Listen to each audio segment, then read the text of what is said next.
حکومت نے بہت ہی کمزور ریفیوج لیا ہے. یہ مقننہ ایک تو مکمل نہیں ہے اور دوسری یہ کہ دستور ساز نہیں ہے کہ عدالت پر بالا تر ہو.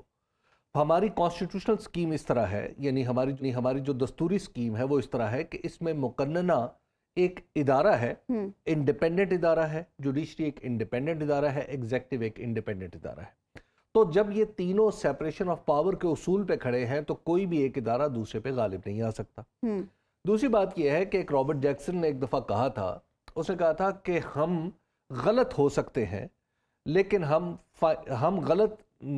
غلط ہو سکتے ہیں کیونکہ ہم انسان ہیں، لیکن ہم غلط نہیں ہو سکتے کیونکہ ہم فائنل ہیں. سپریم کورٹ جو ہے وہ کسی بھی آرگومنٹ میں اور جہاں دستور کی تشریح کا معاملہ آئے گا وہاں پہ سپریم کورٹ کا حکم سب کو ماننا پڑے گا، انلیس یہ کہ آپ دستور میں ترمیم کر لیں. یہ وہ واحد جگہ ہے دستور میں ترمیم جہاں پہ عدلیہ کو دستور میں لکھا گیا ہے کہ عدلیہ اس پہ غور نہیں کرے گی، لیکن باقی تمام چیزیں عدلیہ کے پرویو میں آئیں گی.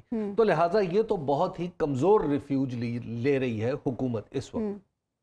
دوسری بات یہ ہے کہ آج میں نے پہلی بار ایک اپنی پارلیمنٹ کو دیکھا، اپنی مقننہ کو، کہ جس میں لوٹوں کی قصیدہ خوانی کی گئی.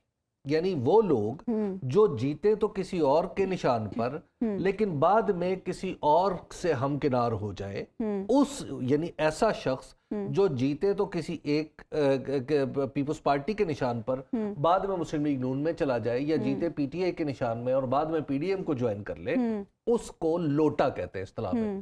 پاکستان کی تاریخ میں لوٹے جو ہے ان کی بڑی پرانی ایک ہسٹری ہے.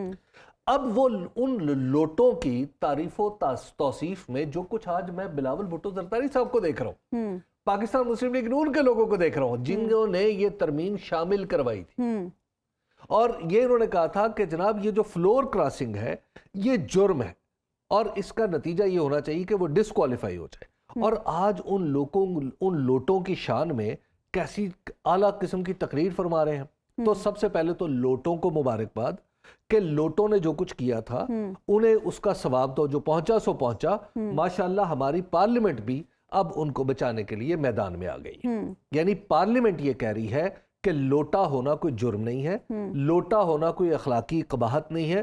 اس لیے کوئی بھی شخص جو ہے وہ اپنی پارٹی چھوڑ کے دوسرے میں چلا جائے، اپنے عوام کو دھوکہ دے دے، اس سے کوئی مذاق نہیں ہے.